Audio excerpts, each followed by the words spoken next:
जय हिंद बच्चों। आज अपना जो टॉपिक है दैट इज एग्जाम्पल नंबर 9। अगर आपको क्लास 9 to 12 कोई भी प्रॉब्लम समझ में नहीं आती या क्वेश्चन एग्जाम्पल कुछ भी समझ में नहीं आती तो आप मुझे बताइएगा, मैं उसका सोल्यूशन आपको जरूर प्रोवाइड करूंगा। तो चलिए आज के टॉपिक की शुरुआत करते हैं और इसमें जो गिवन है that is find the ratio. हमने रेशो फाइंड आउट करना है in which the Y axis divides the line segment joining the point this and this. Also find the point of intersection. अब इसको सबसे पहले आप ग्राफ की मदद से समझ लीजिए कि कहता क्या है ये। जैसे मान लीजिए ये हमारे पास y axis and x axis है एंड 5 कोमा -6, 5 प्लस -6, तो यहां पर ये पॉइंट आएगा कुछ and that is -4 comma -1 comma -4, that is minus, तो यहां पर आएगा कुछ। तो अगर इन दोनों पॉइंट को हम मिला दें तो ये y एक्सिस कट करेगा। तो इसने पूछा है कि जो y एक्सिस है वो इस लाइन सेगमेंट को किन पॉइंट पर कट करेगी, ये पूछा है। और अगर मैं कोई y एक्सिस पर कोई पॉइंट मान लीजिए P लूं तो जो P के कोऑर्डिनेट होंगे वो x का वैल्यू तो हमेशा 0 होएगा, बट y का वैल्यू कुछ भी हो सकता है, बट x का वैल्यू हमेशा क्या होगा, 0 होगा। तो चलिए अब इस कॉन्सेप्ट के बेस पर इस क्वेश्चन को सोल्व करते हैं। तो यहां पर मान लीजिए हमारे पास एक लाइन है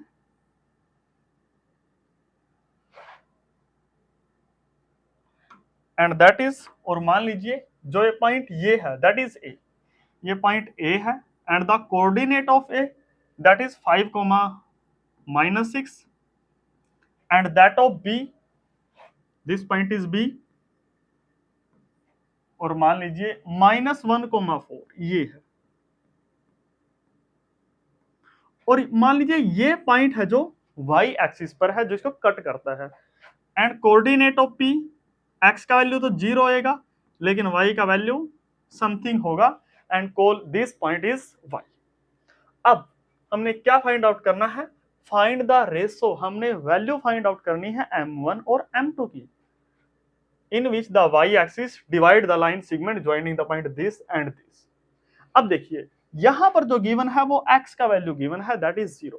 तो क्या x, x1, x2 और मान लीजिए ये m1 है और ये m2 है, क्या इन तीनों में, इन चारों में कोई रिलेशन है, m1, m2, x1, x2 and x। तो जो ये 5 वेरिएबल है इनमें एक रिलेशन होता है and that relation is x equal m1 x2 plus m2 x1 divide by m1 plus m2, ये रिलेशन है। अब यहां पर देखिए जो x का वैल्यू गिवन है दैट इज 0, तो पुट कीजिए 0 इक्वल m1 हमने निकालना है into what is the value of x2 that is -1 plus m2 and that of x1 is 5 and divide by m1 plus m2। अब देखिए अगर m1 प्लस m2 को हम उस तरफ भेज देंगे तो ये होगा 0 इंटू m1 प्लस m2 और ये इक्वल आएगा m1 इंटू -1, तो -m1 plus m2 into 5 that is 5m2।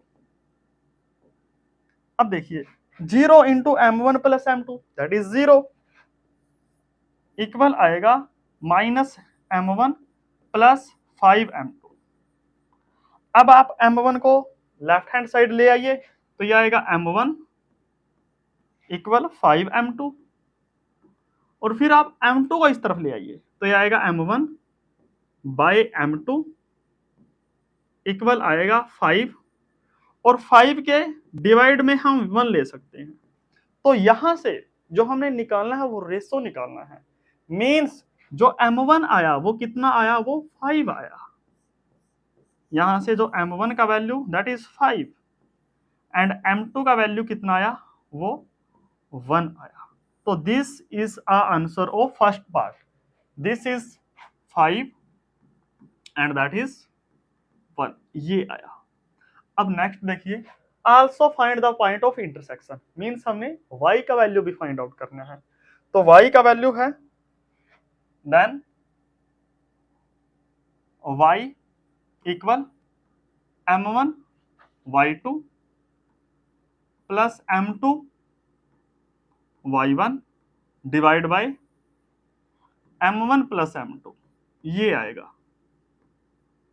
And that of m1 that is 5 into y2 का वैल्यू देखिए, value of y2 that is this is x1 y1 x2 y2, तो ये आएगा -4, this is m2 and y2 that is -4 plus m2 का value है that is 1 into what is the value of y1, and y1 का value है that is -6 and divide by m1 plus m2, what is m1 that is 5 and what is m2 that is 1। अब देखिए 5 into -4 that is -20,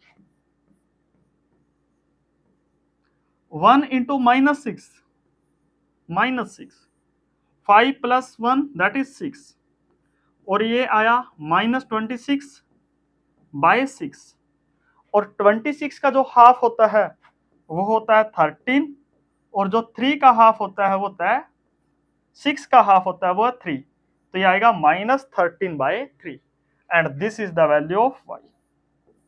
अब हमसे पूछा क्या है, इसने पूछा ये है find the point of intersection, इसने y का वैल्यू नहीं पूछा, इसने क्या पूछा है, find the point of intersection, means point P के कोऑर्डिनेट पूछे हैं।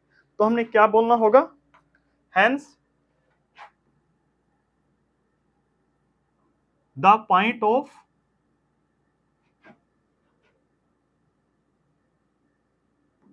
इंटरसेक्शन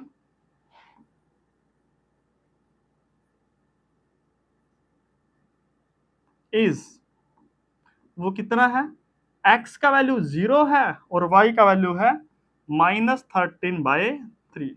आपने ये लिखना है, अगर आप पूरा क्वेश्चन सोल्व कर देते हो और ये नहीं लिखते हो तो इसका भी नंबर आपसे कट सकता है। तो याद रखिएगा, जो एग्जामिनर ने पूछा है वो आप जरूर लिखिएगा।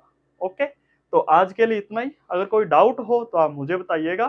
तो आज के लिए इतना ही, पढ़ते रहिए, खुश रहिए, थैंक यू।